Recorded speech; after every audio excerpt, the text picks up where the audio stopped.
So welcome to the 32nd Annual Davis Markert Nickerson Lecture on Academic and Intellectual Freedom. This year's event features Jamal Bois, a New York Times columnist and a political analyst for CBS News.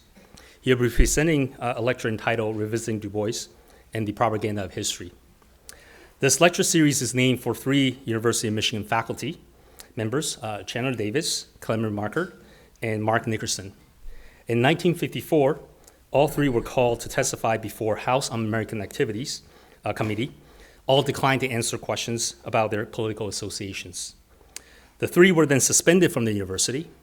Subsequent hearings and committee actions resulted in the reinstatement of Markert, assistant professor, who eventually gained tenure, but the dismissal of Davis, an instructor, and Nickerson, a tenured associate professor. To honor these three faculty members, the Senate Assembly established in 1990 the Davis Markert Nickerson Lecture on Academic and Intellectual Freedom. At the same time, the Academic Freedom Lecture Fund was established, which was tasked with fundraising for the event and related activities under the leadership of Assistant Research Scientist Emerita Peggy Hollingsworth, a former SACWA chair. Thanks to her leadership, the lecture has been a vibrant event for more than 3 decades. In 2018, the Senate Assembly Committee was established to carry out the effort forward. I would like to acknowledge the members of the Senate Assembly Davis Markert Nickerson Academic Freedom Lecture Committee who worked diligently to identify and confirm this year's speaker, including our committee chair, Professor Stefan Zaminski, who will moderate the question and answer session during today's lecture. The first Davis Markert Nickerson lecture was given on February 18, 1991 by Robert N. O'Neill, General Counsel of the American Association of University Professors, Professor of Law, and past president of University of Virginia. Davis, Markert, and Nickerson were present and participated in a panel discussion after the lecture. Since then, many distinguished individuals have served as DMN lecturers. This year's is especially poignant. Mark Nickerson passed in 1998 and Clement Markert in 1999. However, Chandler Davis continued to be an annual participant until his recent passing. The U of M faculty recently penned a remembrance of him that was published in the Record. There was also a panel discussion reflecting on his life that was held last Thursday at the Detroit Observatory. His presence here today is sorely missed. And Professor Rebecca Scott will have more reflection to share on Davis later on this program. It is now my great pleasure to introduce Lori K. McCauley, our Provost and Executive Vice President for Academic Affairs. Professor McCauley is the William K. and Mary Ann Najjar Professor of Periodontics. She's a faculty member of both the Michigan School of Dentistry and Medical School. We're honored to have the Provost join us today and offer brief remarks. I now welcome Provost McCauley.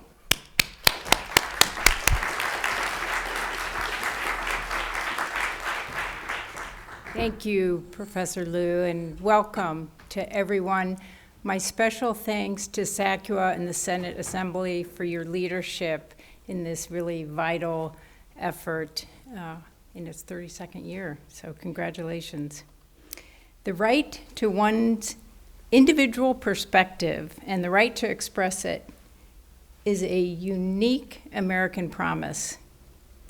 That promise sees its natural apex in 2 places: in free speech, which belongs in the public square with its noise, advertisements, protesters, art, pamphleteers, and evangelists, and in the academic freedom that animates the university, which also has its share of noise, advertisements, protesters, art, pamphleteers, and evangelists.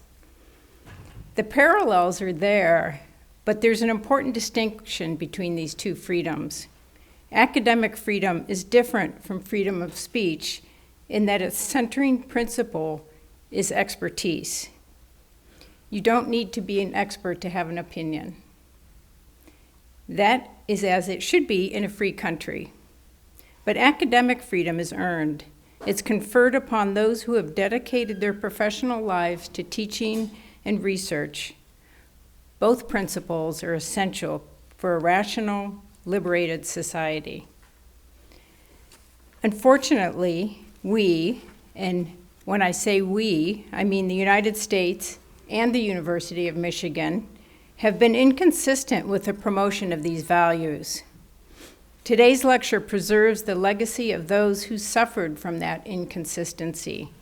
It also demonstrates one of the best aspects of academia, and that is the tendency over time to correct course.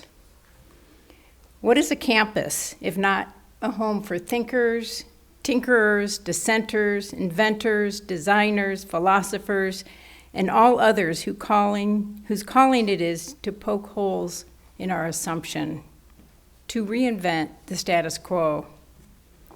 The ability to investigate what one likes, to perform physical experiments and thought experiments, and to change one's mind as new evidence is discovered. These are the beacons that draw people interested in the life of the mind to the university. Our professors, researchers, and scholars are the beacon bearers. As you surely know, that duty is more than a mere career for most of us. It's a vocational calling, and we cannot answer the call without academic freedom. What is the alternative? To be a simple machine at the whim of fashion and trends and ruling parties, to be at the mercy of political imperatives where the goal is often inducing temporary panic in order to catalyze the careers of ambitious politicians. We've seen that story play out in many places across the globe over the past century. And tragically, we're here because we've seen what happens when we, as a university, acquiesce. The Davis Markert Nickerson lecture is a commemoration of the educators who took a principled stand for academic freedom. It's also an event of conscience, a reminder to the university community that no institution is exempted from the pressure to silence dissent and enforce conformity. Most of all, this lecture is a declaration that ensuring academic freedom is the charge of higher education. It's my pleasure to be here with you for this important commemoration. I'm greatly looking forward to hearing from our speaker today. I know it will be inspiring and thought-provoking, and I'm happy to be here with all of you.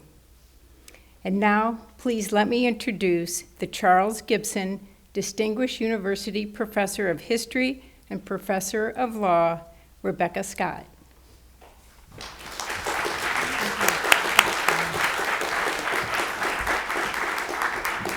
So it was a great honor to be asked to speak for just 5 minutes about Chandler Davis, just a very quick remembrance. My last conversation with Chandler Davis took place about 6 months ago in Toronto. He was sitting up in a hospital bed in the living room of their home, and he'd been sleeping for much of the afternoon. His physical condition was very fragile, and I realized that I really didn't know how to begin a conversation under those circumstances. So I just blurted out that I had simply had a nice lunch earlier in the day with mutual friends. These friends are Syrian scholars who work on cybersecurity and human rights at the University of Toronto. Natalie and Chandler Davis had first met them when one of the two arrived in Canada about 5 years ago, sponsored in part through the University of Toronto's Scholar at Risk program. And then I went on to mention to Chandler that our friends apparently now face the risk of deportation from Canada because their visas will soon expire and the Canadian government is refusing to respond to their application for permanent resident status. It would be immensely dangerous for them to be deported to Syria, where each of the two had been jailed in 2012 during the early years of the student movement opposing President Assad.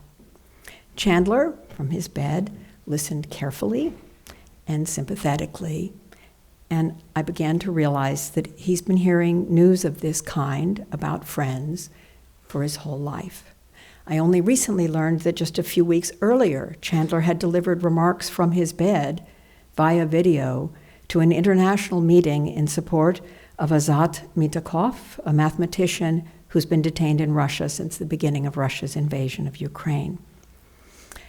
And then Chandler took a breath to respond to what I'd said, and what he said to me about our friend's predicament seems to have been a distillation of something he'd observed over many years, that the violation of basic principles of fairness and compassion sometimes manifests itself in small acts of bureaucratic timidity and avoidance. He said, apropos of our friend's application for permanent resident status, that he guessed that somewhere in the Canadian government, someone was unwilling to sign their own name to a decision granting this family residency out of fear that someday they might be criticized for having done so. The motive for the bureaucrat may be a perfectly banal cowardice, and the consequence for our friends is a continuing threat of deportation, potential separation from their child, and worse. And of course, this too, Chandler had known in his life.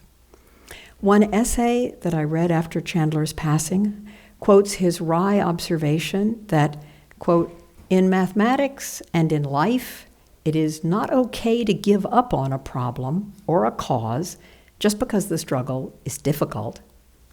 And for this Syrian couple, giving up the struggle is not really an option. Their lives as scholars, researchers, members of a university community, parents, and persons are all directly implicated. But for the rest of us, Chandler's words about their struggle may serve as a reminder that among the threats to academic freedom are those that do not come just from politicians or administrators. In a world in which immigration status adjustment decisions, to put it more technically, are often deemed unreviewable by the courts. That is to say, they will be made in silence within the government and they will be virtually unchallengeable.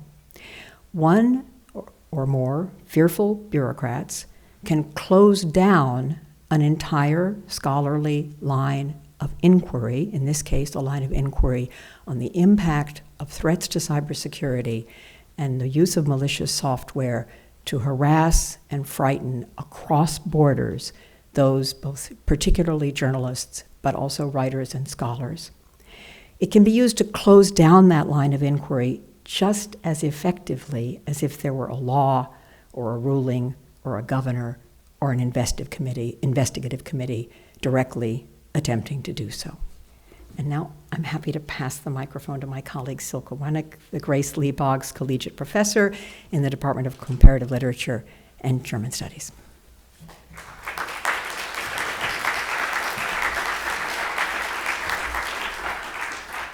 I'm the last one before the real deal. So thank you, Rebecca. That was really nice. I have one addendum to what Rebecca told us. In 1952, two PhD students wrote Operation Mind, a formidable pamphlet in opposition to McCarthyism. One of them was Libby Duvan in social psychology. The other one was Natalie Simon Davis, Chandler Davis' wife, and a renowned historian.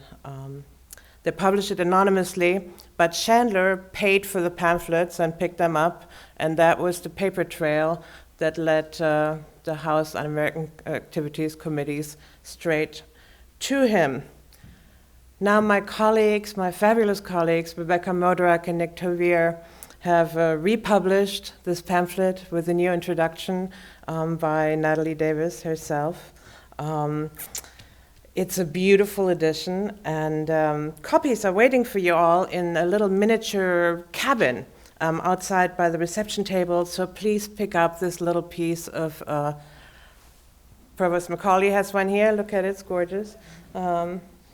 Pick one up, it's a little piece of local academic freedom and local courage. And many thanks to the Faculty Senate for funding this endeavor, thank you.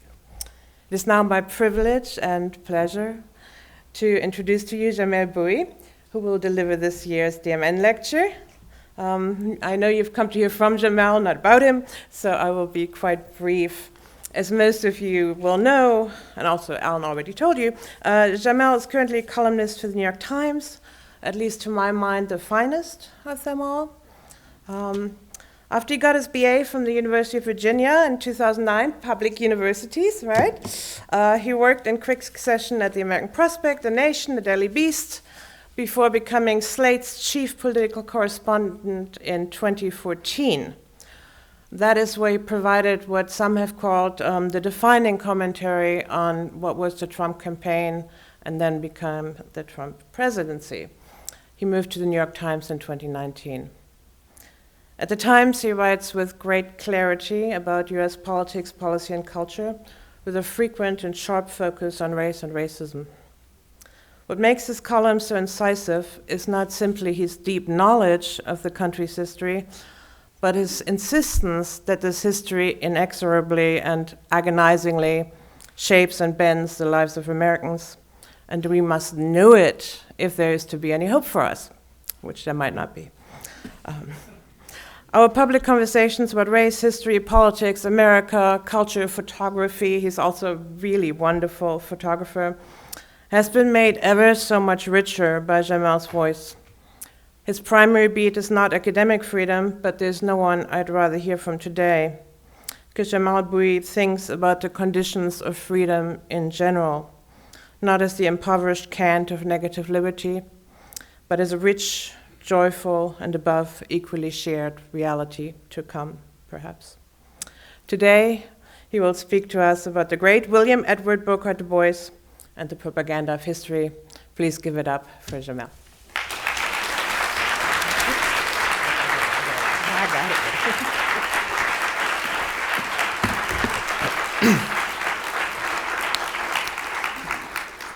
Thank you for the very kind introduction. And thank you everyone for coming out this afternoon. It's a real pleasure to be here in Ann Arbor. My second time in Michigan. People have asked, have I been here before? I have not, but I've been in the state before, so we can say that I have.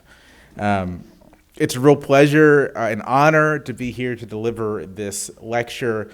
I'm not an academic, obviously, and this lecture, I think, will touch on academic freedom, but it's gonna touch some broader concerns as well. And I'll say, when I was thinking about exactly what I was gonna say, my first thought, and my first inclination for many things is I don't want to do the obvious and cliche thing. And the obvious and cliche thing at this moment is to talk about the fact that some very powerful people in this country are leading a direct assault on the teaching of any kind of broad and inclusive history of this country in our public schools. It seemed to me that you probably have heard a lot about this. Let me find a different topic. And after about a month, I was like, I should just talk about this because it's obvious and I have thoughts about it. I think that so much of the conversation about it in all sorts of public forums aren't quite getting to the core of what exactly is happening. It's being discussed in terms of racial prejudice, of crass political maneuvering, but I think there's something deeper, both more interesting and a little scarier happening. And so that's what I want to talk about. I'm going to try to avoid talking about some of the faces of this effort, like Florida Governor Ron DeSantis or my own governor of Virginia, Glenn Youngkin. A lot to say about those guys, but they're kind of boring, to be totally honest with you, and that they're not the interesting part of the story. So the title of this talk, as you know, is Revisiting Du Bois and the Propaganda of History. I will get to Du Bois eventually. It will take long for me to get there, but I'm not going to start with him. I want to frame my discussion of his essay, which has been very influential in my thinking on this subject, with first an overview of these attacks on history education, beginning with what I think are the catalysts for the attack, the things that kind of got this ball rolling. I want to talk about the nature of the attack, exactly what's happening, and then what I think the attack hopes to accomplish, because this is going to be the key point. And then after all of that, we'll talk Du Bois, we'll talk the propaganda of history, why I think this essay is very relevant in 2023, why I think there are very powerful insights to glean from it for our current situation. And then once we've gone through Du Bois, I want to return to these contemporary attacks on history education, and then we'll go from there. I find it useful to do this kind of roadmap at the start just so you kind of know where I'm going. And in 10 minutes and you're just like, why is he not talking about the subject of the thing? We'll get there. We'll get there. So, to start, I think the place to start with the story of these attacks on the teaching of history in public schools is, oddly enough, with my employer, the New York Times. Almost 3 years ago now, August 2019, the New York Times Magazine published the 1619 Project. I'm sure you've heard about it, a special issue devoted to the legacy of slavery in the United States on the 400th anniversary of the arrival of captive Africans in British North America. I had an essay in it. I thought the essay was pretty good. I think you should read it. The initial response to the 1619 Project was quite positive. I remember this very clearly. A really enthusiastic response from readers. We couldn't keep these things on the shelves. They were selling like hotcakes. But the backlash came quickly to this package, and particularly to the opening essay, which made a couple claims about the American Revolution. The first wave of backlash was from conservative media outlets, more or less what you would expect, the National Review, the Federalist, a few others, which took issue with the package in its conception because of its vision of what the United States was and what the United States is. But after this initial backlash, which was the boring backlash, came the much more interesting one. And the more interesting backlash came first by way of the World Socialist website, the website of the Socialist Equality Party, where a group of distinguished historians, Gordon Woods, James Oakes, James McPherson, several others, took serious issue with the concept of the package in long and detailed interviews. And I think that these interviews, which are published about like a month after the 1619 Project comes out, for me, this marks the beginning, the serious beginning of the cultural conflict over the 1619 Project, because it kind of, you have criticism from the left and criticism from the right now, which then opens up the field for all sorts of criticism. At the beginning of 2020, this is where the cultural conflict over the project is. There's this pushback, there's this opposition. It's beginning to break into the political mainstream. It's beginning to come out of the world of elite discourse. But it hasn't quite really broken in. You don't have politicians on the state level, right, kind of railing against the 1619 Project quite yet. But then we get a little social unrest. We get the pandemic. And for me, it's hard to disentangle so much of what comes next from the particular context of the pandemic, of the brief, but I think for many people, traumatic lockdowns. But it's undoubtedly that one of the most significant events of this early pandemic period were the nationwide protest over the murder of George Floyd by a Minneapolis police officer. By, I think, some estimates that were made after that summer, about 15 million Americans marched on the street at some point during May and June, which is an astonishing number of people, the largest protest of that kind in the nation's history. They were on the streets protesting police brutality, protesting the persistence of white supremacy, and demanding a real reckoning with the country's history. The protests grew beyond just this immediate issue of George Floyd to include the kinds of people we honor in our public spaces, the kinds of monuments and statues we have put up in our public spaces. I live in Charlottesville, Virginia, where quite infamously we had unrest over this in 2017, and that kind of unrest and those kind of conversations spread across the country. Now, the critical thing about the George Floyd protests, and the thing that made them, I think, very distinct, because these weren't the first Black Lives Matter protests. The first crop of Black Lives Matter protests, obviously, are in 2012 after the murder of Trayvon Martin. The second crop of them are in 2014 and 2015 after Ferguson, after Baltimore, the killing of Freddie Gray. So we've seen these sorts of protests before. They're not new. But what was new about the George Floyd protests, besides the sheer size of them, was the diversity of the people in the crowds. It wasn't just a bunch of black people. It wasn't just a bunch of black kids. It was millions of people of all different races of backgrounds, including millions of white Americans, including millions of white teenagers who felt something an anger, a despair, a sense of injustice, and wanted to express that. I remember, and I tried to find this story because I wanted to be able to cite it properly, but I couldn't. But I remember this story out of Virginia. It took place, I think, in Southampton County, which is the county west of Hampton Roads, where I grew up. It's sort of near where Nat Turner's Rebellion happened, very actually famous county in Virginia history. Some small town in Southampton where a young woman, 15 or 16, white town, lily white town, conservative town, organizes a march for George Floyd of her own accord.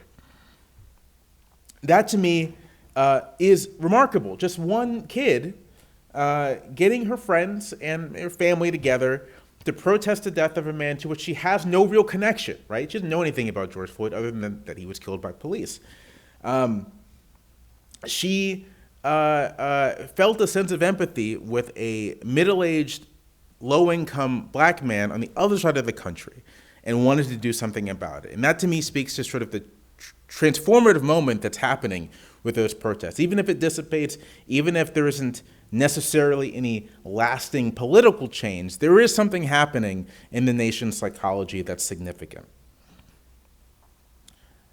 So it's an understatement to say that these protests powerfully shaped the politics of 2020, a presidential year. Democrats obviously tried to speak to the concerns brought up. And Republicans, specifically President Donald Trump, really tried to capitalize on what he correctly perceived would be a backlash to these protests. The first shot he took was an Independence Day speech at Mount Rushmore, where he warned Americans of an attack on their heritage. Quote, "Our nation is witnessing," I wish I could do a Trump impression for you, I really do. I wish I had that in me. Our nation is witnessing a merciless, but when he delivers a speech, it's a different kind of thing. I'm sorry. I'll just read the quote. "Our nation is witnessing a merciless campaign to wipe out our history, defame our heroes, erase our values, indoctrinate our children." Notice the repetition of "our."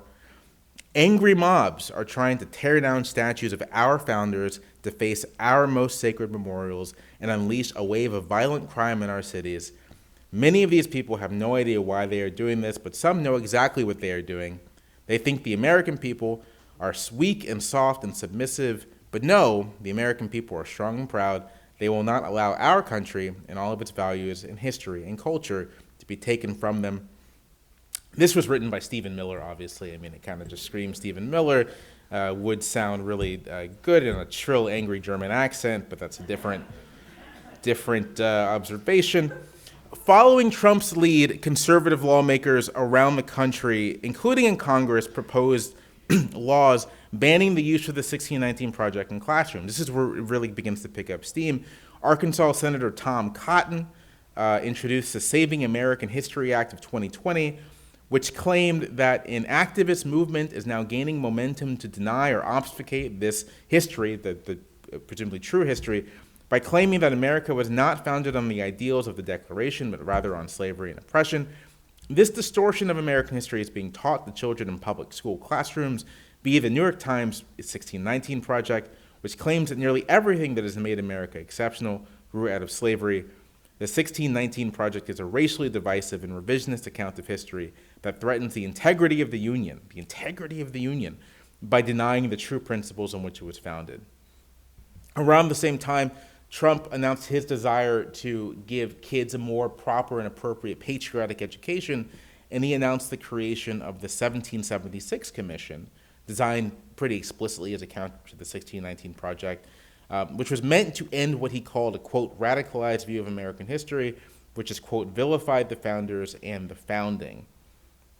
So this fight over history education was very much part of the mix in the 2020 campaign as it came to a close at the Republican National Convention that August or September or whatnot. There was gestures to it then. It was part of the closing argument of the Trump campaign. But after Trump lost, it receded from view a little bit. Things died down. There was the attempted coup to divert our attention to that, so it wasn't so much in the public radar. But the following year was again an election year, if only in 2 states, one of which my home state of Virginia. And in Virginia, the Republican candidate for governor, Glenn Youngkin, decided to put opposition to quote-unquote critical race theory and narratives like the one found in the 1619 Project at the center of his campaign, screaming about CRT for a couple months. And this really became, this helped kickstart it again. Republican politicians across the country began to take this lead. And Youngkin wins. He wins that election. And he kind of becomes proof of concept for using the mounting backlash, not really to 1619, but to the previous year, as a wedge to win elections, and specifically a wedge on education on race and American history, saying to the public that these radicals want to tell your children to hate America. Which brings us sort of closer to our period, end of 2021, beginning of 2022, when Republican state lawmakers, with Youngkin kind of in the background as this successful proof of concept, really began introducing and passing what critics have called educational gag orders, defined broadly, which are aimed directly at critical race theory, which they kind of define broadly as any non-traditional or even conservative teaching of American history.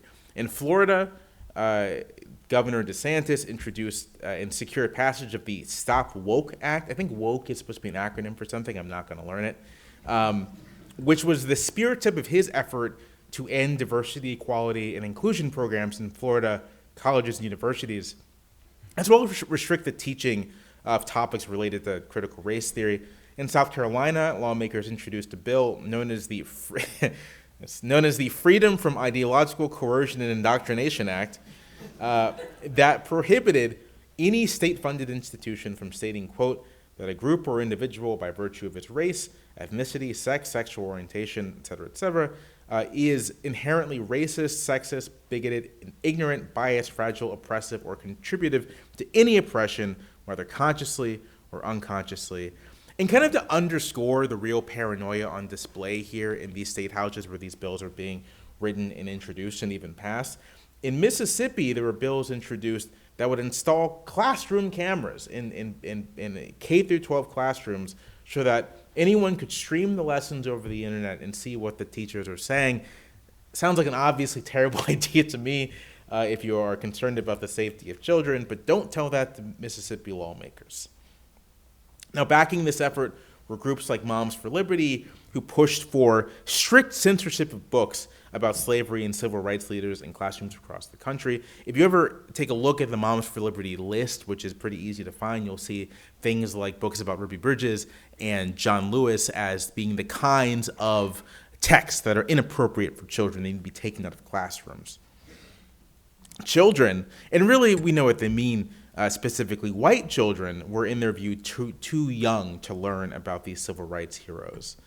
Right now, in Florida, the heat is being raised on public schools, colleges, and universities. You know about the attack on the AP African American History curriculum, the effort to remove voices from that curriculum because they, quote, have no educational value. You likely know about the real climate of fear and intimidation against public school teachers in that state, books being removed from classroom shelves, public school librarians being uncertain of what they can do because taking the wrong step will leave them liable to a felony prosecution. It's bleak stuff. It's very bleak stuff. In Virginia, where the attack on this education hasn't been so brazen, it is happening. The Youngkin administration's Board of Education, Department of Education, has introduced new standards that strip away teaching around civil rights and around the history of race in America. History of race in Virginia, which, as a quick parenthetical, it seems insane to me that you could teach Virginia history without talking about race, but I'm not the governor. And in other states across the country, it's clear that this stuff is picking up. It's clear that this is part of what the effort for the upcoming presidential election will be, a real nationwide assault on the teaching of particular topics. Now, having established what's happening, let's talk about some motivations. The easy thing to say is that we're kind of looking at nothing more than racial bias. a resentment of African Americans and African American history. And while I'm sure that's a part of it for some people, I mean, we got to be real, I don't think that is the entire story. That's in part because when you look at the rhetoric around the attack on history education, these politicians often present themselves as being interested in telling the full history. This was the line that Governor Youngkin used in his campaign. I don't want to keep kids from learning about race. I just want to make sure it's appropriate. I want kids to learn about the good and the bad and the evil about their country. Conservative politicians present themselves as wanting a full history. They just want parents to have a greater say in the materials that they use in the classroom. The other thing to pay attention to in all of this, it's just the sheer ferocity of the attack, the sheer ferocity of this backlash, which, again, is in its second full year at this point and is likely to continue for the next couple years. It's so aggressive that it suggests that the effort here isn't just to push back what conservative politicians and right-wing cultural figures perceive as sort of an unacceptably progressive historical education, but really an effort to turn back the clock to a point where you couldn't even really speak of a progressive history education, kind of to reverse the situation entirely. Which gets me to why I think this is all happening. I'm going to circle back to my observation a few minutes ago that the George Floyd protests consisted of a lot of young white people, often in places where there aren't very many African Americans or other people of color, who are organizing of their own accord to protest white supremacy, to protest injustice. Not just an idle observation. I think it is the key to understanding what's happening here. The reason why the backlash to the 2020 protests has taken the form in this backlash on an attack of certain kinds of history education, I think it's key to understanding the ferocity with which conservatives are fighting this battle. I think what struck many conservatives, elite conservatives at least, in the summer of 2020 was precisely two things. First, there was a real recognition that they derided as wokeness, that's the language they used for it, that liberals, progressives, various egalitarians had gone a significant ways in persuading many Americans that the view of racism as something, a structural problem in American society is true, that a lot of Americans believe this to be true in a way that they didn't before. And the second thing was that I think conservatives recognize that the spread of this view among Americans, and specifically among young Americans and young white Americans, was a social reproduction crisis for their form of conservatism itself. That it put this particular version of conservatism under real threat for its ability to survive in the longer term. Recall that during the protests of 2020, it really did seem as if the whole of American society, or at least that part of society that very much pays attention to and responds to the wishes and demands of young people, had embraced the idea that white supremacy lay at the root of many of our nation's ills. I have this image in my head of like Mitt Romney marching with a bunch of kids about George Floyd, right? Sort of, it was a pervasive thing. I think that happened. I don't think I'm imagining that. I think that was a true thing that happened, but if I'm wrong, please correct me. There was, conservatives saw so many Americans embrace this idea, embrace this far-reaching analysis of the United States, and were terrified. Even if they recognized that some of the people saying it weren't fully aware of the implications of what they're saying, the fact that the message was out there, it was broad, it was widely accepted, was frightening because they were confronting the prospect of a significant portion of the next generation of Americans who were, at the very least, quite sympathetic to a more radical critique of the hierarchies and inequalities of American society. And a generation of Americans that is sympathetic to those hierarchies and inequalities is going to be much less sympathetic to any kind of political ideology or political order that seeks to preserve and sustain those hierarchies and inequalities.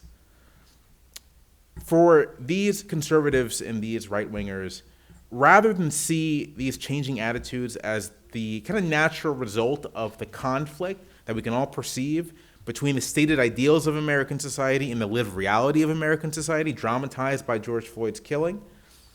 They chose to see it instead as the product of a deliberate effort to subvert the minds of young Americans. And so their response, there've always been a suspicion of disdain for public education, public knowledge, higher education, but this was something different and thus demanded a much more aggressive response. And it's been a coordinated attack at the federal level, the state level, and the local level on the production and dissemination of public knowledge, and from public schools to public colleges and universities.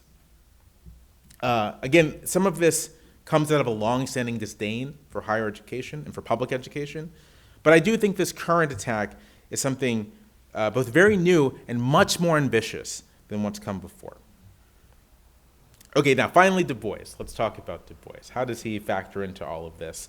Why am I titling this discussion of this backlash against history education, Du Bois, revisiting Du Bois and the propaganda of history? So I first started writing about this stuff, this dynamic that I've identified, in the last weeks or so of the Virginia gubernatorial election. I was paying attention to the Youngkin campaign. And I think my first column about this subject came when the Youngkin campaign had aired an ad about how Toni Morrison had made some innocent 17-year-old sad or something. And it was like, can't have that. We have to get that out of the classrooms. You can't have kids reading the Blue Asile, make them sad. Around the time that ad came out, there was a new edition of Du Bois's groundbreaking book, Black Reconstruction, had come out. The full title being Black Reconstruction, an essay toward a history of the part which black folk played in the attempt to reconstruct democracy in America, 1860 to 1880. Now, there's obviously no direct connection between the book's publication and the campaign against critical race theory, but there was just something so wonderfully apt about the fact that this book, written in the early 1930s, comes out, is reissued, at a moment when it more or less is commenting on exactly what's happening in the world at the time. Which brings us to the propaganda of history, the concluding essay in Black Reconstruction. Now, if you don't already know the goal of Black Reconstruction, it's Du Bois's attempt to basically reframe the public's understanding of Reconstruction and debunk what was the mainstream view at the time, which held that Reconstruction was a failure, and kind of as a result that black Americans were not fit for democratic citizenship and political power. It makes a very powerful theoretical intervention, framing the enslaved black American first and foremost as a worker, in that their activities during the Civil War these are the words Du Bois uses, a general strike on part of those workers that transformed the nature of the war. But the book is also a painstaking, very painstaking, if you're going to ever try to read it, review of the conduct of the federal government and of state governments in the effort to rebuild the country after the Civil War. He concludes again and again throughout the book that for all the mistakes and all the flaws and all the problems, the formerly enslaved black Americans who took the reins of power in this period did so, for the most part, with real skill, with great integrity, and at least no less integrity than their white counterparts. But he doesn't end the book with a restatement of this thesis or his evidence. He concludes it with what is probably the single most polemical section of the book, and it's a heated attack on the mainstream of American history writing as it existed when Du Bois is researching and writing the book. I should say, just as a bit of a sidebar, I think this is a phenomenal way to end a book. I mean, I think it's really great to end a book essentially with a 60-page diss track against all your haters. I think it's a really amazing thing, and I hope to do it one day myself. So in the chapter, Du Bois first and foremost excoriates white historians for acting less as social scientists in search of something like the truth, and more as propagandists for a social order, a social and economic order of segregation, violence, and exploitation. He writes that in order to paint the South as a martyr to an inescapable fate, to make the North the magnanimous emancipator, and to ridicule the Negro as the impossible joke in the whole development, they have in 50 years, by libel, innuendo, and silence, so completely misstated and obliterated the history of the Negro in America and its relation to its work and government that it is almost unknown. So for Du Bois, there's this clear history of what happened in the period, but American historians had more or less rendered it invisible to the public. What's interesting is that he more or less lived through this, right? He's born in 1868. By the time he reaches adulthood, the South has more or less been redeemed by sort of neo-Confederates that take control of those governments. By the time The Souls of Black Folk is published in 1900, the Dunning School narrative of Reconstruction, the thing he's specifically talking about, had already begun to crowd out sort of living memory as it happened, and begin to influence our popular culture. In the Dunning School interpretation of Reconstruction wasn't some attempt to synthesize some scholarship or whatever. It was a scholarship with a purpose, and that purpose, as Du Bois notes, was to provide something like a narrative architecture for the white supremacist social order that would emerge in the 1890s and continue to shape the next 30 or 40 years of political and economic life in the U.S. Prior to that, lots of white supremacy, lots of racism, but this was sort of a hyper-ideological and very virulent form of that was shaping the entire country, that was shaping our imperial adventures abroad, that was shaping the restriction of suffrage in the South and in the North and in the West, shaping the restriction on immigration, really kind of transforming American society. In Du Bois's view, American historians had cast Reconstruction as, quote, a disgraceful attempt to subject white people to ignorant Negro rule, and were using history not as a tool of science, but as a tool of pleasure and amusement for inflating our national ego and giving us a false but pleasurable sense of accomplishment. This history, he wrote, existed only to influence and educate the new generation along the way we wish, where we meant the existing power structure. It's not that these historians and their elite allies weren't interested in education. They were. But they didn't necessarily want to transmit the truth. They had no interest in a, quote, record of human action set down with such accuracy and faithfulness of detail that it could be used as a measuring rod and guidepost for the future of nations. What they wanted was the next generation of Americans to carry the prejudices and preoccupations of their generation. They wanted to reproduce the assumptions of their social order so that they might reproduce the social order. They wanted propaganda. Education in their hands would not be a tool of creativity and liberation for all Americans, not something to help us build the best Republican citizens we can, but a tool for the suppression and subjugation of a disfavored minority. And the historians of Du Bois's era were largely successful. They did it. Here's what he writes: "There is scarce a child in the street that cannot tell you that the whole effort of Reconstruction was a hideous mistake and an unfortunate incident based on ignorance, revenge, and perverse determination to attempt the impossible. That the history of the United States from 1866 to 1876 is something of which the nation ought to be ashamed, and which did more to set back the American Negro than anything that has happened to him, while at the same time it grievously and wantonly wounded, again, a part of the nation already hurt to death." The point of this project, Du Bois was arguing, the entire point of erasing the contributions of black Americans and spreading propaganda rather than history, was to enforce race hierarchy, to reinforce race hierarchy, to provide the ideological and narrative scaffolding to a project that includes Plessy v. Ferguson, that includes the Chinese Exclusion Act, that includes the Johnson-Reed Immigration Act. This narrative, he says, is not only part foundation of our present lawlessness and loss of democratic ideals, it has led the world to embrace and worship the color bar as social salvation, and is helping to range mankind in ranks of mutual hatred and contempt at the summons of a cheap and false myth. The insight of the propaganda of history, the reason why, beyond just the audacity of it, the reason why it's such an excellent way to conclude this particular book, is that Du Bois is making the argument that education is just a necessary building block in the construction of any kind of political order that hopes to reproduce itself over time. It's something you have to take an active involvement in to shape the narratives and shape the way people understand the society in which they live. It's interesting to put him in dialogue with someone like John Dewey, who is making a similar point from a somewhat different perspective. But he is making this point with the context of the emerging American racial order, the American racial order that had emerged. The next generation must be taught how to understand themselves in relation to others.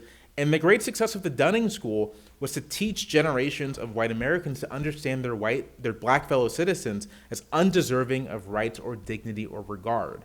And again, it was wildly successful. It seeps into pop culture. The Birth of a Nation, kind of the most famous example of this.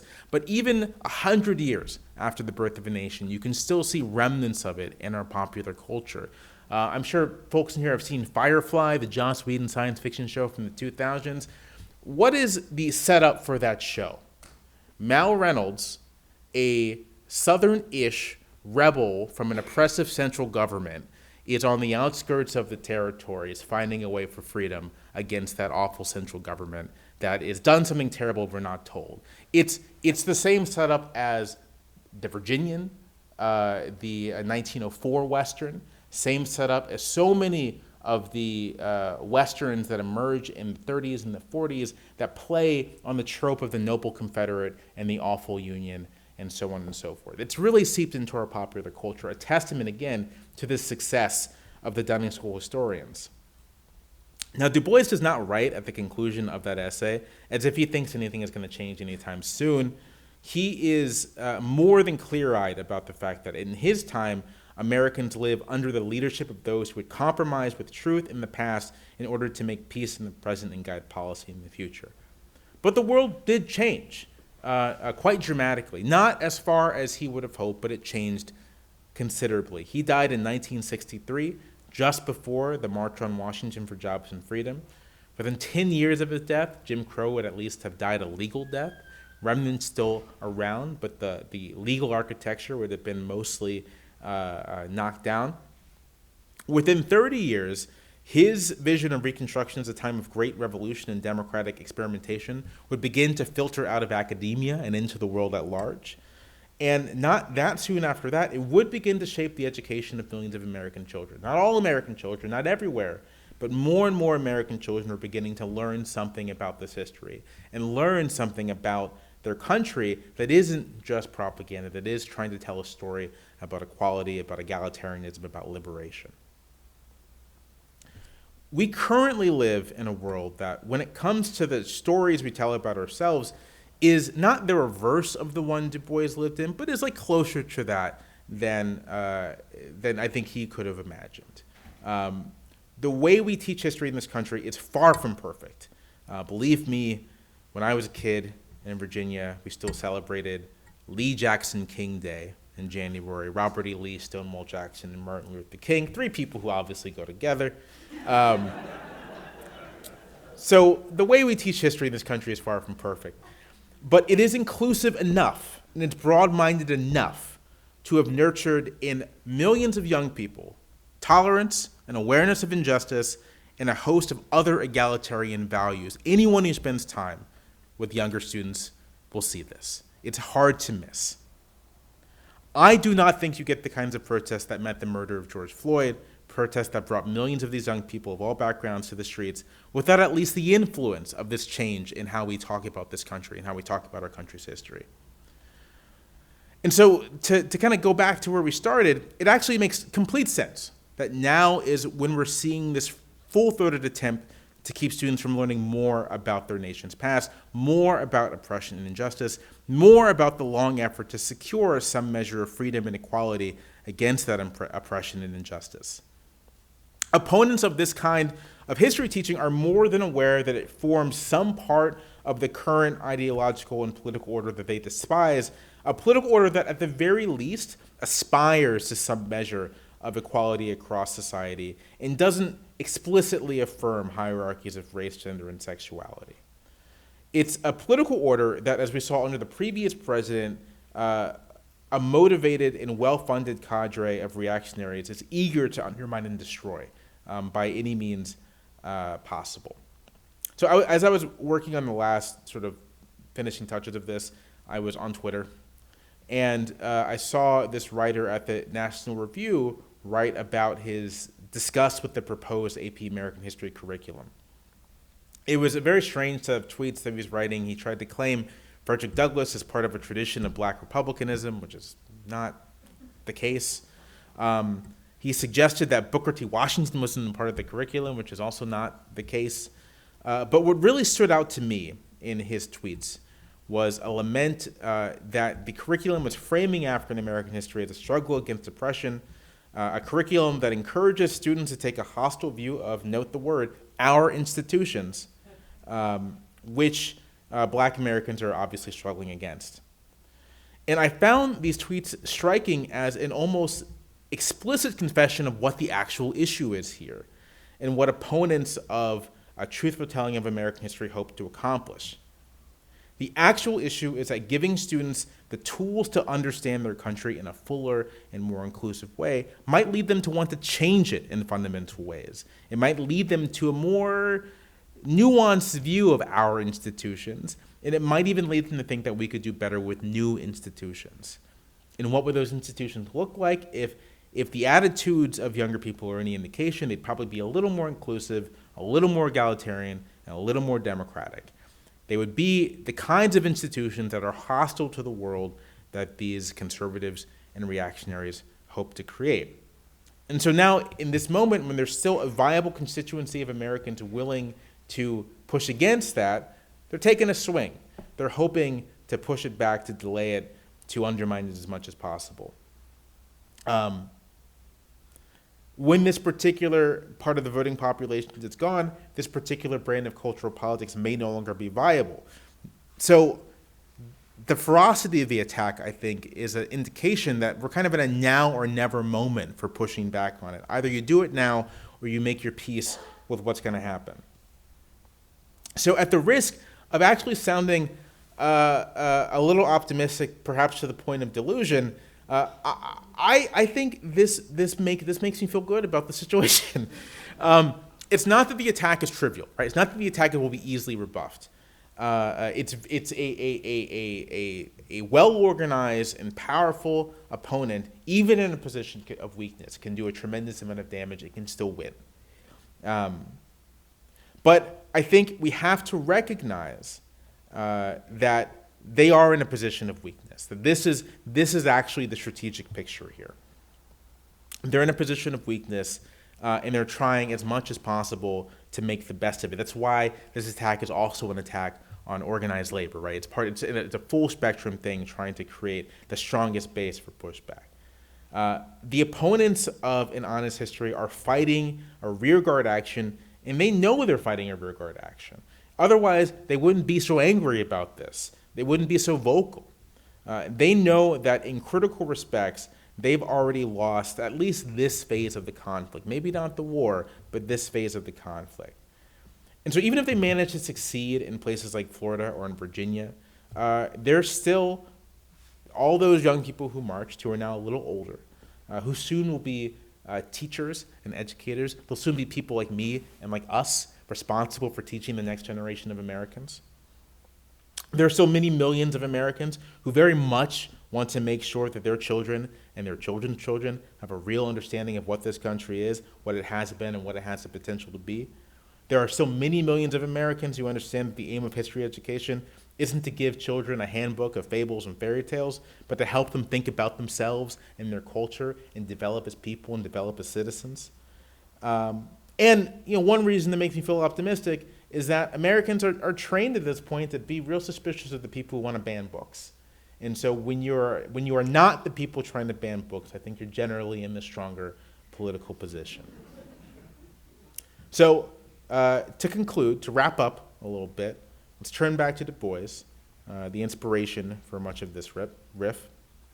What Du Bois hoped to show with the propaganda of history and with all of Black Reconstruction itself was that, quote, with sufficient general agreement and determination among dominant classes, the truth of history may be utterly distorted and contradicted and changed to any convenient fairy tale that the masters of men wish. But the lesson, I think that the history of that book, history since that book was published, is that the truth ultimately cannot be suppressed for long. You can't do it. I have a gavel here. You can't do it. The truth of the matter is that the story of Africans in America was a profound moment for the history of the United States, and that there was no way fully to suppress it. It was going to come out eventually. The truth of the matter is that for us, the United States is a country whose often ugly past still very much shapes our present, and that it shapes this present in ways that point away from a simple patriotism and towards something much more nuanced and more complex and more uncertain, but also, I think, more hopeful and more ripe with possibility. The likes of a DeSantis or a Youngkin or whomever may suppress information here and there, but they cannot stop a new generation of Americans from, for lack of a better word, waking up to the challenges that face this country and from choosing to do something to meet them. Thank you so much for your time.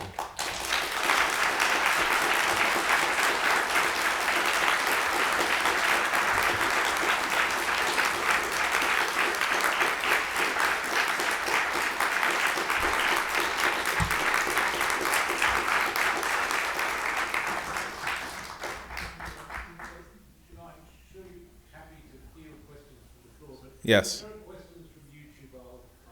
Okay. Okay. Any questions? The mics are there. You want to come up?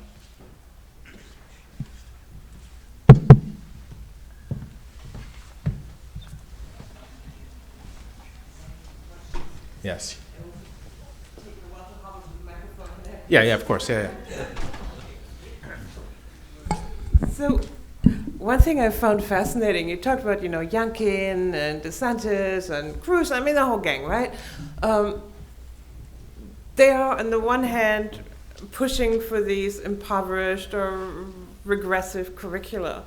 But where are they going to send their kids? They're sending their kids to Harvard, to Princeton, to Yale, right? And so on and so on. It's where they've gone and they've learned their history. I think, wasn't DeSantis a history major at Yale? Right. So this kind of reproduction for themselves of knowledge while withholding it from others, I find absolutely fascinating because it will create this kind of schizophrenic ruling class. Have they thought this through?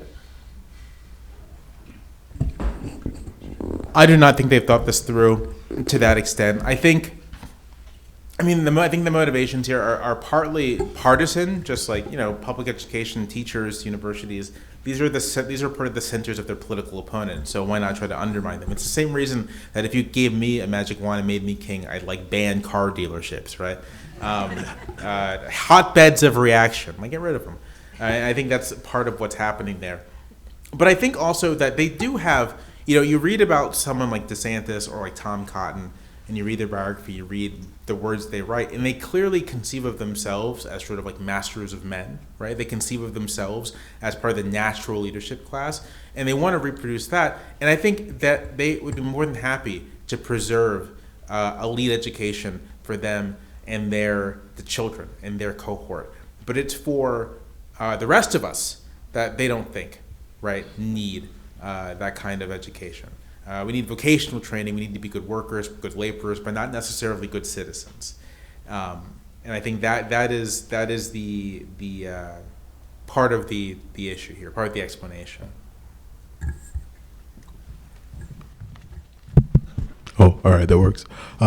Pleasure to hear you speak. In the very beginning, you were mentioning kind of like from that small town, 15, 16-year-old girl, right, who helped organize the George Floyd protests in her town. And so when you talk about at the end, maybe we are waking up and hopefully kind of pushing against maybe this more, in its own version, radicalized version of history.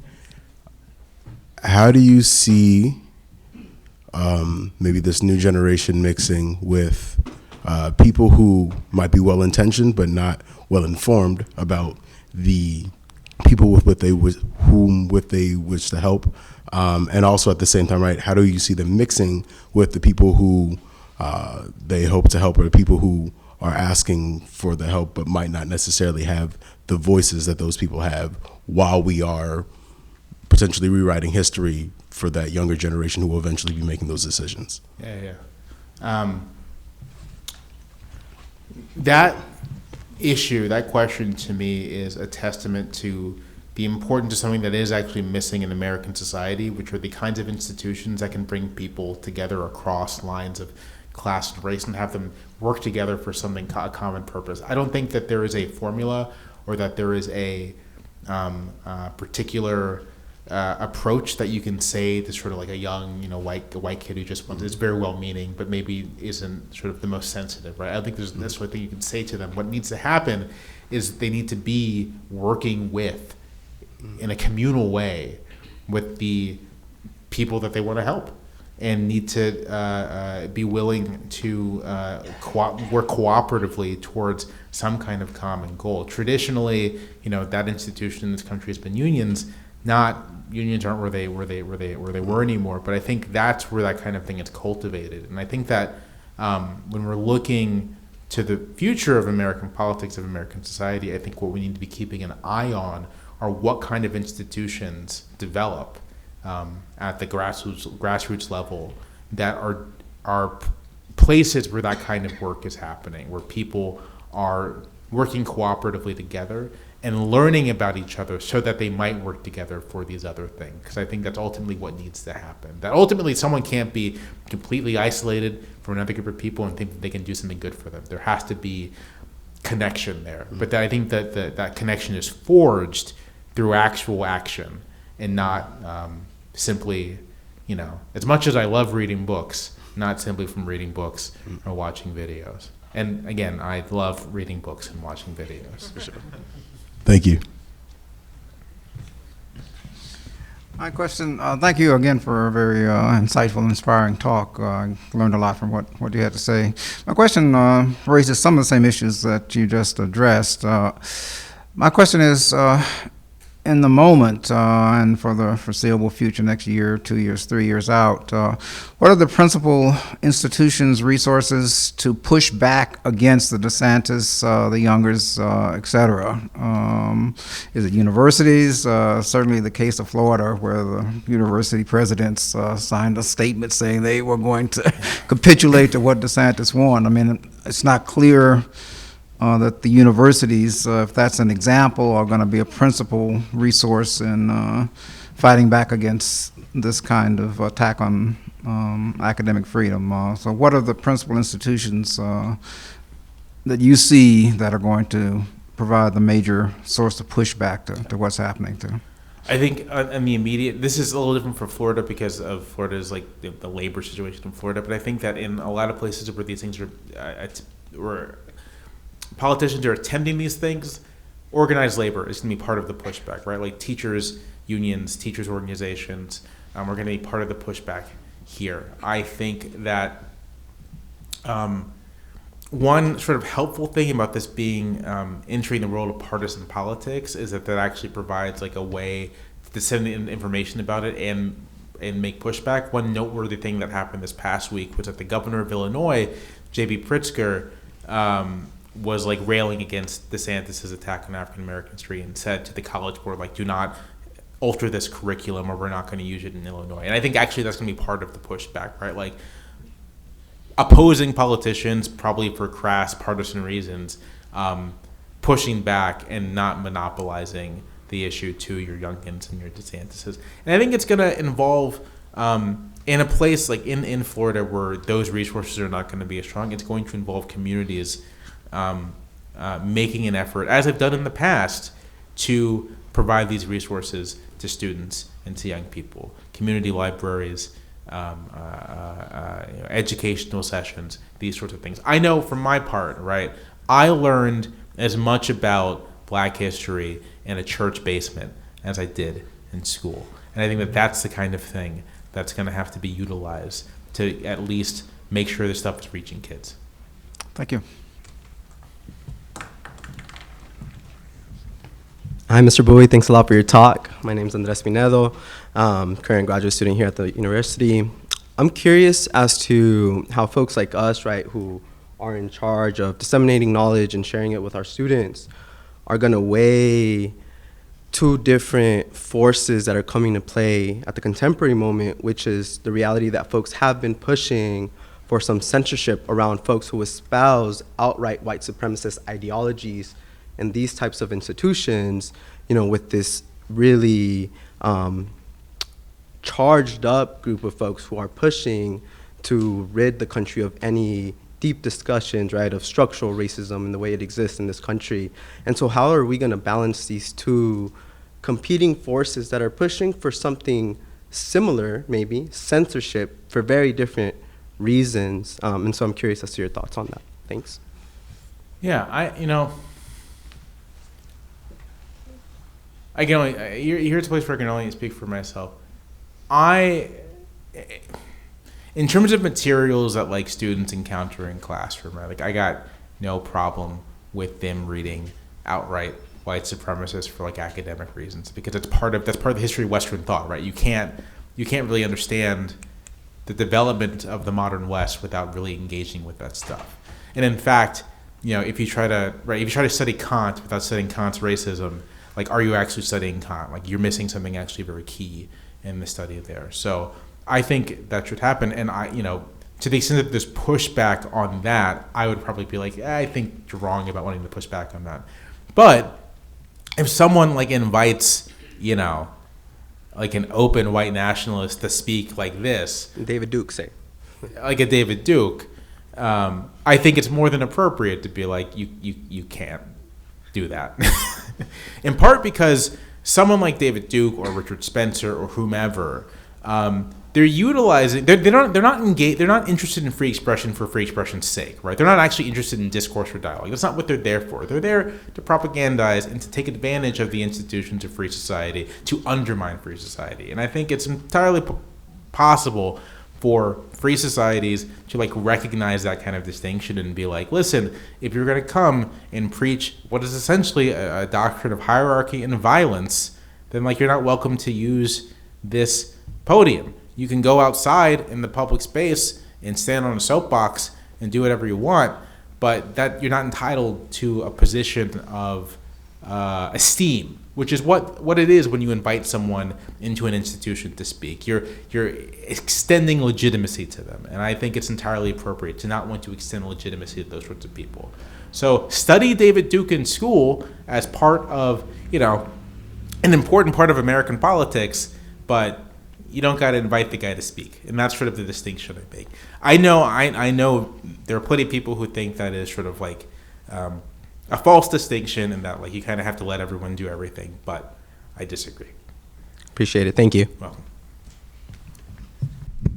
Hello. Thank you for the great lecture. I just want to give 2 disclaimers before my question. I am an international student. I'm from India. I'm not from here. And also, I'm a biochemistry researcher, a PhD student. So my question might seem somewhat strange. So it is like you're thinking of education as a tool to either empower the young generation who are going to be the next decision makers or influencers of change, to see a more inclusive and fuller picture of the history, as well as a tool to continue the status quo of whichever place. So are you thinking of education as a place where there is a passive or active absorption of information, or is it like a place to empower people to look for information themselves?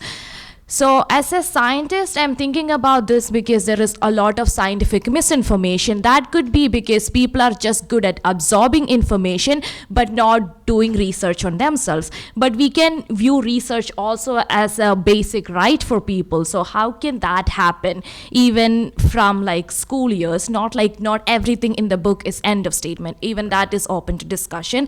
And second, how can somebody, when forced with a conflict, learn how to absorb all this information? And I said my international status in the beginning because I had to come face to face with racism after I came here. I didn't know what that actually meant.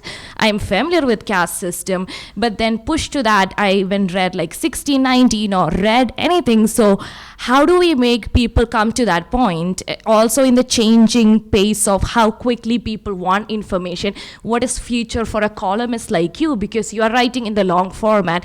What is your target audience? Yeah, those are great questions. In terms of the education is active or passive, I think at its best, it is active. It's something that the students themselves are participating in. When I think about the teachers, and I attended public schools all the way through. When I think about the school teachers I had that I remember, that are memorable to me, they're ones that really did engage us in a very direct and hands-on way. They are, an English teacher who had us read Macbeth and then sort of perform parts of the play in front of our peers and like dress up and do the whole thing and really get us to absorb it. It's a history teacher who was and is a very, very conservative man, but also a phenomenal history teacher who did everything he could to take us to battlefields and have us get more hands-on understanding of stuff, that tried to bring, if he had a primary source, like an actual old document or something, try to bring it in so we could see it, sort of really try to engage us and impress upon us that the study of history is the study of people like us, not the study of people who are somehow fundamentally different than us.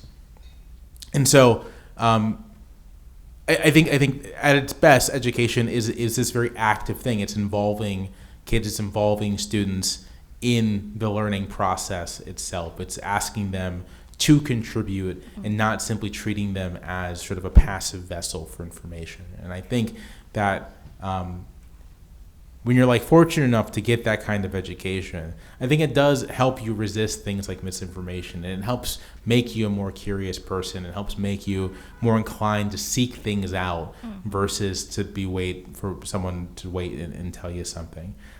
As for my audience and sort of the future of column writing, the nice thing is that New York Times audience skews older, so I have at least 10 or 15 years of reliably assuming that people are going to read my stuff and it's in the paper. But I take very seriously two things. The first is that the job I've made for myself is to kind of use the space at the Times as an educational tool, to have to carry on a conversation with readers about history and about political theory and about political science and about the democracy in which they live, and not sort of a facile conversation, but a serious one. But I think that kind of conversation is as important for younger people as it is for Times readers, in part because I do think that younger people are rarely addressed as if they know anything or care about these things in a serious way, but they do.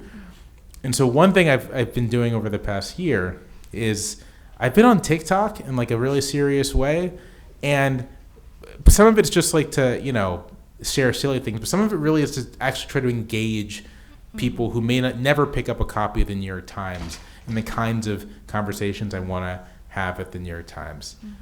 And I see social media, I see video, I see all these things as part of podcasting, as part of trying to model discourse, I guess, model discourse, model sort of a certain kind of curiosity about the world.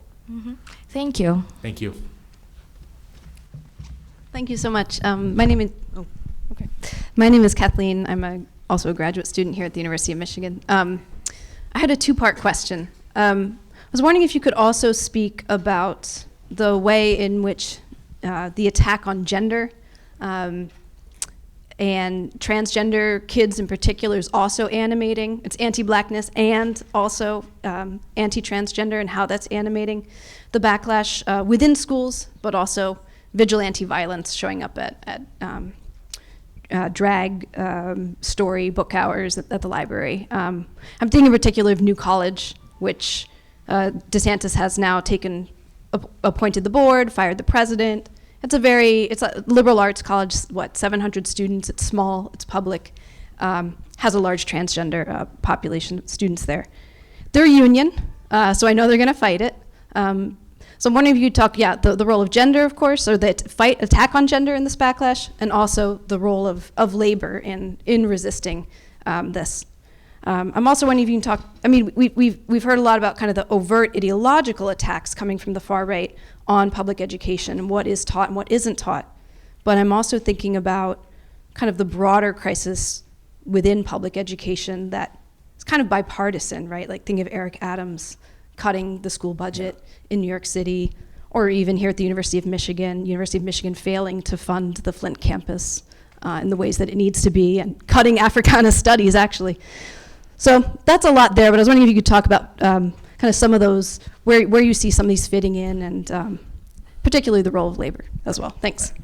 No, I sort of, just for brevity's sake, I didn't touch on the gender component of this, but I do think that the attack on LGBTQ identities, the attack on transgender people in particular, is very much a part of a piece of the same kind of attempt to undermine a social order that at least gestures towards a kind of egalitarianism.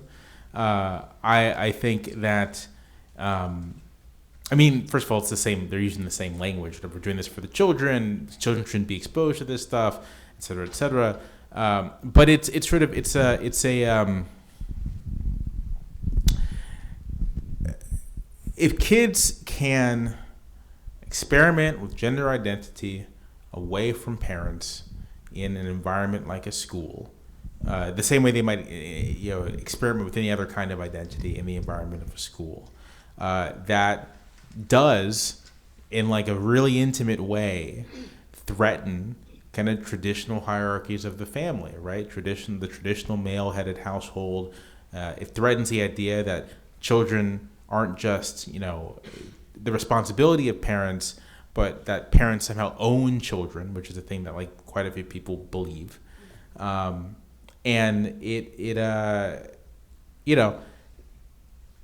it's part, to my mind, education, gender identity, reproductive freedom, like all of these things, the attack on all of these things are an attack on the same thing, which is just a less hierarchical society, a society less shaped by these explicit hierarchies of race and gender and sexuality. And I think they're all of a piece. The labor question, like I said, I do think that part of the pushback against this is going to have to come from organized labor such that it still exists, whether that's organized grad student unions at universities, organized faculty, organized teachers, and also just the traditional sites of organized labor, right? Part of the attack, transgender people are more likely to be lower income and economically vulnerable, right? They are workers. Many of them are just ordinary workers. And an attack on their ability to express themselves is an attack on their livelihoods and lives as workers. And so I think, and I believe this is happening, that traditional organized labor has to be part of the pushback against all of this, to recognize that you cannot silo off this stuff from the labor question, because it's intimately tied up in the labor question. Yeah. Hi, I have my question here. I'm not like texting. I wouldn't have guessed that. So. Anyway, so I'm a faculty here at University of Michigan, and I can say that here at this job and my previous academic institutions, one of the things that scared me most was the idea that somebody from Turning Points USA would be sitting in my classroom, recording what I say and sending it over to Fox News, which maybe is happening right now. I don't know. I also, when my students make an argument that's if I'm hearing correctly, a little piece of your argument, which is the younger generation will kind of, all of these racists will die and then the younger generation will take over, I always remind them that the people who marched at Charlottesville were their age.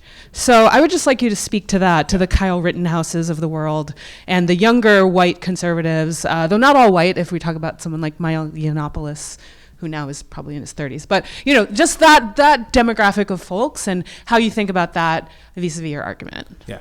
So I should be clear. I am not of the view that it's all the old races are going to die out and then we're all good. I think it's more... Okay. I'm trying to think of... My broad view of these things is that racial ideologies, reactionary ideologies are like reproduced by sort of the actual kind of like material structure of society, right? So as long as the United States is like a very segregated and stratified society along lines of race and class and other dimensions, it's going to produce people with those, reactionary ideologies in that regard. So there's going to be I've seen them. I know there are like 17-year-olds who are like, Jim Crow is great, right? Those people exist, right? There are 17-year-old monarchists lurking around the United States. Those people exist. But I think that on the average, right, on the typical person who is younger is a little more tolerant, a little more egalitarian, a little more open than their predecessors would have been. Speaking, I think from my experience, I'm 35.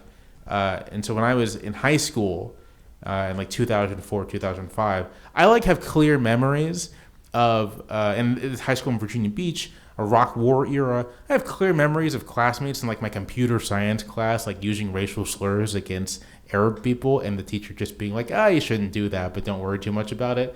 And I just don't think that kind of thing is going to happen with your typical kid these days. So I don't think it's sort of an automatic thing, and I do think that like any meaningful change along these lines will come after organization and struggle. But I do think that the ability to build a political majority by appealing to this stuff is actually dwindling. Like it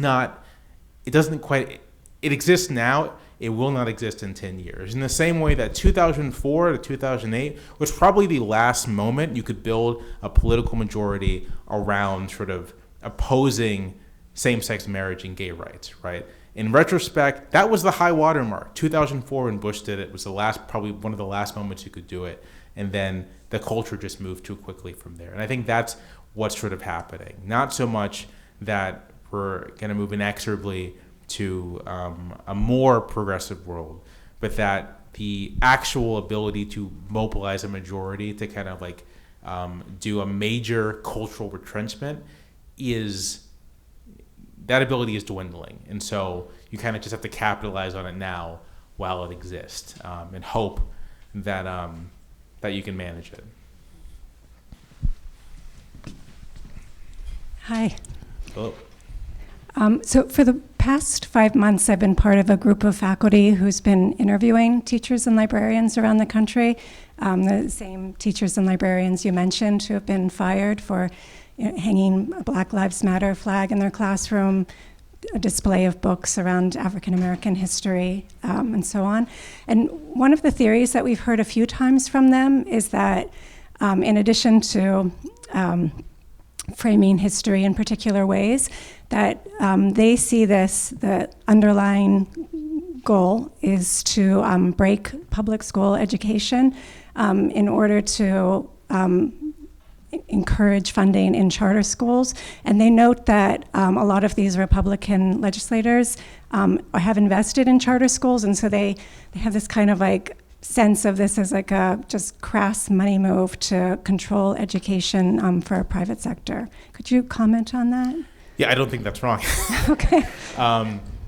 No, I here I focus on sort of the ideological battle, but I do think that we would be remiss if we didn't note, right, that the voucherization of public education, the sort of defunding through, quote unquote choice, opens up fun new profit centers for people who may want higher rates on their return in their investments and can't find them in other places.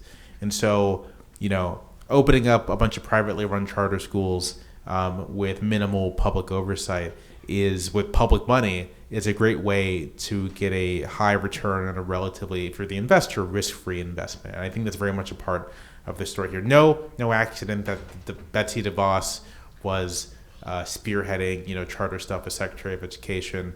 No accident that I'm sure. In Virginia, some of the people Youngkin is appointed to, or the State Board of Education, are charter school investors, right? I think that's very clearly a big part of the story here. Thank you. Hi, thanks a lot. Thanks also for, all your, content, for lack of a better word, sort of in its totality. So I don't know if this is the right kind of reading of the American psyche. I'm German. I'm kind of maybe imposing from us. But what do you think is, like, in the broader Republican coalition, kind of the mix of, like, true believers, who actually sort of have this overview of, like, our hierarchies are in danger, we need to preserve them, right? Like, so, I don't know, maybe the Glenn Youngkins of the world, and then sort of, like, people who either just kind of, like the Jared Kushners, or, like, at least Stefanik, sort of, like, I'm happy to say all that, but they 10 years ago, like, were very different type of people, and then sort of, I don't know, maybe like the Mitch McConnells who are just like, I want to, lower taxes or whatever, be in power, like this weird believers, personal graspers, and then just people who like go along, kind of banality of evil type. Okay. And this is specifically among sort of like elites? I think voters is a harder question, but whatever you think you can comment. Yeah. I was thinking elites. If you have a read on voters, I think among Republican elites, there are. Walk back a bit. I think generally in politics, there are many more true believers than people, I think, anticipate. I think many more people genuinely believe the things that they say than you might think. They certainly lie about stuff all the time, but when you really press them, they really believe the things that they believe. And so in terms of sort of Republican elites, there are certainly, people who are like, yeah, I'm just doing this because, I got to give the Rubes what the Rubes want to hear.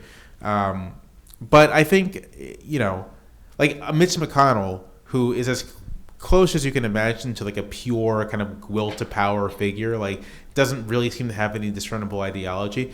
He does genuinely believe that like the federal government does not have a role in large swaths of things the federal government does. Does he care all that much? Maybe not, but he believes it. And I think that's, for some of these people, these are the things they care about and are most salient. For others, they care about other things, influence, power, et cetera, et cetera. As a person like Jared Kushner or Elise Stefanik, they're obviously sort of like, in my view, they're obviously opportunists. They're going to go where the wind blows. But that's sort of always been the case, right, in like politics. I'm finishing up reading. I've been like on this kick of reading biographies of 19th century politicians, a very scintillating thing. And I just finished up a biography of Salmon P. Chase. And, Chase is a true believer. But then a lot of his allies, as like an anti-slavery politician, are like pure opportunists who are just sort of like, this is a clear way I can win a lot of votes. My favorite example of a political opportunist is James Madison, who more or less says he'll write the Bill of Rights because if he didn't, he was going to lose an election. Like, he's like, all these people, James Monroe is going to beat me for this House seat if I don't tell these hogs I care about their rights. And I think that's a big thing that's happening among Republican elites too. But lots of true believers, and I really think it's important to emphasize how many elites on both parties do believe the things they're saying. Even as they are maneuvering for power or influence, there is a core of real belief there and of sincerity. Among voters, are attracted to all sorts of things, and they have all sorts of interests. Attracted to a sense of traditionalism. I think in the current kind of like Trump era, Trump as like this entrepreneurial patriarch is like a really powerful image that I think a lot of voters are attracted to and want to support. But yeah, voter motivations, they're harder and they're all over the place. But elites, I think if I had to like give you a percentage, I'd be like 2/3 of those people, 100% are true believers. Thanks. As an economist, I appreciate the 2/3. Hi, thanks again. I am a grad student here at University of Michigan, and I actually graduated from Washington and Lee in 2019. So, I've seen the Lee Jackson Day parades and the like. And I've also seen your TikTok videos. And so my question is just around more advice basically towards young people.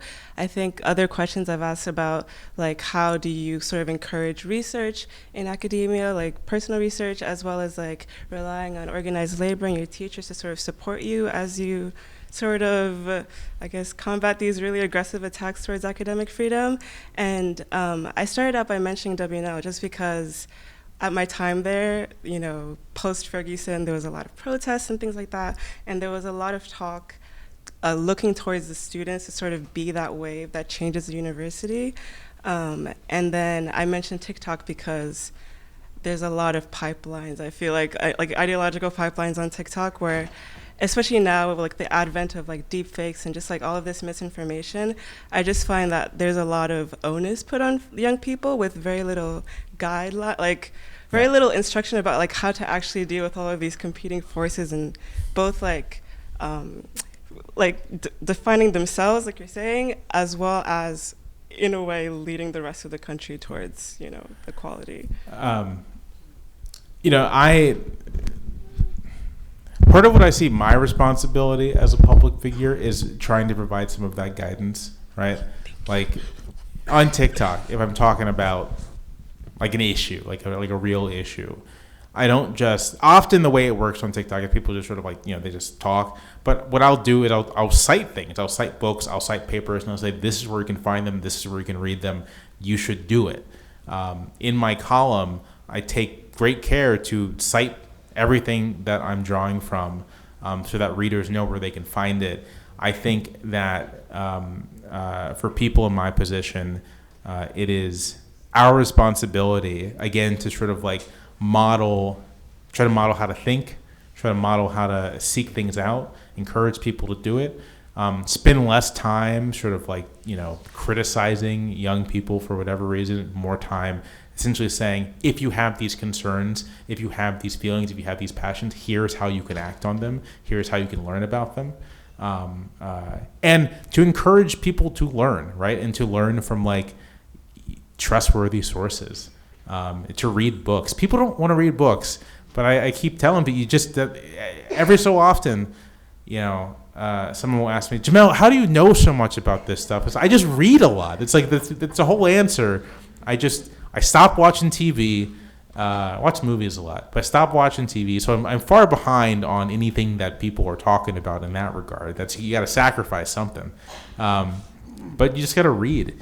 And someone like me can say, these are the things you might want to read. These are the things I think are trustworthy. These are the things I think are worthwhile. But I do think I'm not of the onus is on young people. I think my view is that there's a real change happening, ideological change happening among young people, and this is gonna shape the world that comes. But it's still the responsibility of people in positions of influence, in positions of authority, to act as guides and mentors for the people beneath them. Hi, my name is Emily, and I'm staff here at U of M. And what gave me the courage to get up from my seat is this idea that you mentioned earlier, that we can't just expect a generation to die out and then racism is solved. And also that got me thinking about education, like empowering young children and the next younger generations to be the next people to frame the country and the right frameworks. But my question and my thoughts dwell on the idea that, is education enough? Because I think about, in the human experience, you have to ignite this compassion and empathy from other groups, break this mental framework that us versus them, the oppression Olympics types of thoughts. And it makes me think about how you engage with education, but how do you think it's important to engage with other communities and to have that storytelling besides the classroom? Absolutely. I mean, I wrote a thing a couple months ago. I think it was like the end of last year. I wrote a thing, and it was about about segregation, like why segregation is like actually like a problem. And the argument I made, kind of drawing on a bunch of stuff, was that the problem of segregation is that it actually, like, it helps like reproduce like these terrible attitudes. Like, keeping people separated reproduces over time the attitudes, the racism, the prejudice, and all these things. And any kind of, future more egalitarian United States, it's going to necessarily have to be more integrated in the United States. And I do think that if we're thinking a political program, right, like a political program isn't just the strengthening of public education, it is a direct assault on like the segregated built environment of the United States, which in my view is one of the great obstacles to lasting and meaningful progressive change, right? So no, I think communities being in different communities being close contact with each other, sites of collision between different kinds of people where they can meet each other as equals and as citizens, a word I keep using, but I think is a word that we these days we use only in the context of like immigration, but I'm on this like one-man quest to recover it as a term of sort of like, just politics. Like, we are not merely consumers or residents, we are citizens, and that comes with certain obligations, and that also comes with certain responsibilities and a certain way of addressing and relating to each other. And one of those things is relating to each other on a basis of like common concern and equality, and you can't have that in like a rigidly segregated society. It just can't happen. Thank you. Thank you. So I think we could actually carry on asking questions for a lot longer, but we are going to have to call an end. I'm sorry. But thank you, Jamal. I think we all really enjoyed today's great contribution to the lecture series. Thank you so much. Thank you so much.